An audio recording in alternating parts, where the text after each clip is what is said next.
Assalamualaikum warahmatullahi wabarakatuh. Sudahkah Anda menanam hari ini? Ingat, menanamnya secara organik. Ada pertanyaan dari teman yang menarik yang terkait pembuatan kompos dari rerumputan semak-semak limbah kebun.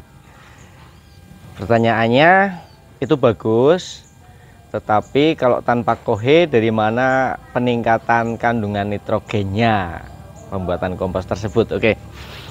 Kohe ya, kohe kata kuncinya tanpa kohe. Kohe kotoran hewan.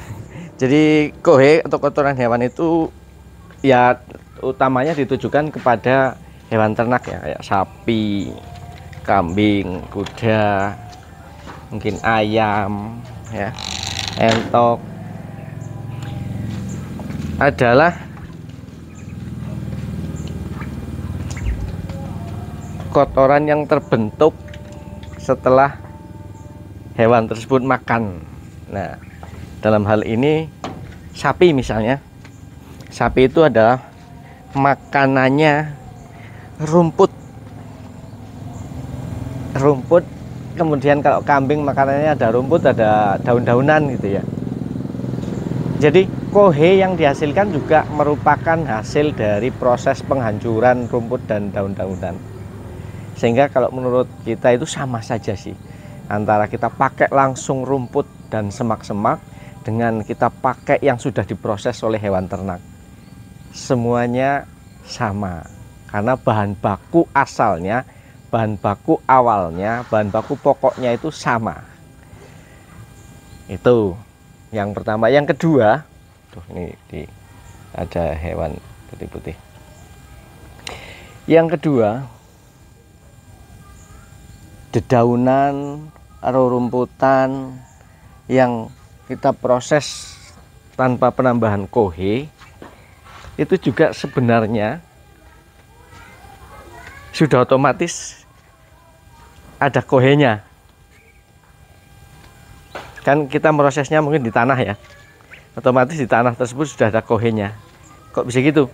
Karena di tanah itu ada hewan-hewan mikroba, organisme tanah ya, baik mikro maupun makro, yang mereka juga mengeluarkan kotoran. Nah, organisme tanah yang mengeluarkan kotoran itu, kayak misalnya ini ulat, itu juga menghasilkan kohe. Sehingga ketika kita proses, kayak kita proses maupun tidak proses ya, kayak gini misalnya dibiarkan numpuk, ini biarkan numpuk. Nah, nanti sebagian ada yang dimakan oleh cacing misalnya, sehingga tanpa sengaja kita sudah menambahkan kohe di dalam proses pembuatan kompos yang berasal dari rerumputan maupun daun-daunan. Nah, ini tanaman bunga yang terlalu banyak, ini bedengan ini kemarin penuh dengan bunga, kemudian kita cabut, kita sisakan beberapa saja, kita letakkan di tengah-tengah, di sela-sela bedengan. Nanti kita tutup dengan kohe sapi yang sudah setengah jadi kompos. Nah, ini juga nanti akan otomatis jadi kompos.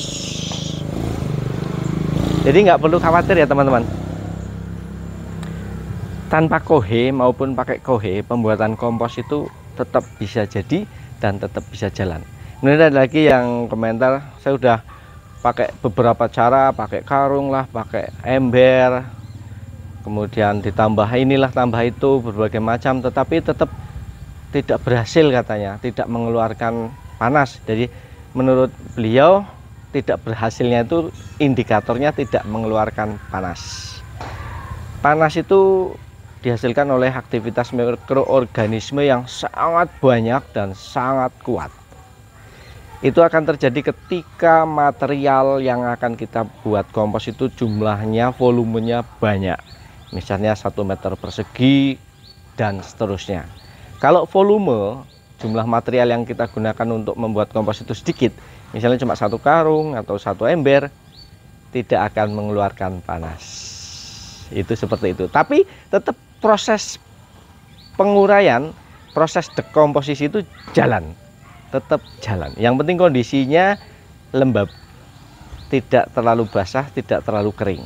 Nanti akan jalan dan akan menjadi kompos pada saatnya nanti. Yang penting lagi tambahkan aerasinya yang bagus, maksudnya supaya oksigen masuk, maka perlu diadakan pembalikan atau pengadukan, mungkin seminggu sekali atau 2 minggu sekali.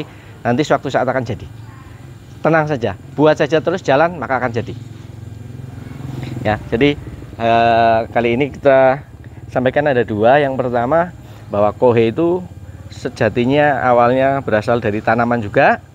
Kemudian pembuatan kompos yang kita lakukan di tanah langsung, meskipun tanpa ditambah kohe, tetapi pada hakikatnya sudah ada kohe dari hewan-hewan kecil yang ada di tanah. Mereka setelah makan pasti akan mengeluarkan kotoran, dan itulah namanya kohe, sama saja. Jadi diperlebar, diperluas pengertian kohe itu bukan hanya dari kambing saja atau sapi saja atau ayam saja atau kuda saja. Kohe dari semua hewan, karena semuanya memiliki manfaat.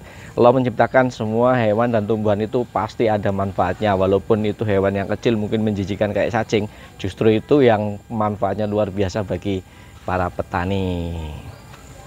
Nah, mungkin pembahasan selanjutnya kita akan coba bahas. Kemarin kita sudah cari tahu bahwa pohon pisang biar ini sudah remaja, mungkin setengah jalan ini menuju tua. Nah, biasanya sering terjadi meletak atau pecah. Yang kemarin di sana, yang panen pertama di sana pecah memang. Nah, setelah kita cari tahu kenapa, ada yang bilang kurang air, ada yang bilang terlalu panas kena sinar mataharinya. Kemudian yang secara ilmiah itu katanya kurang kandungan fosfat. Kenapa kurang kandungan fosfat? Karena biasanya kalau menanam secara organik itu kebanyakan kohe, sementara kohe itu lebih banyak kandungan nitrogennya daripada kandungan makro yang lain, fosfat dan kalium.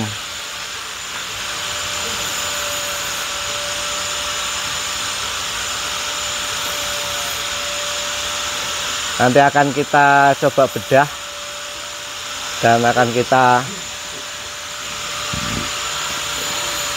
perhatikan. Poin yang ketiga, yang kekurangan fosfat.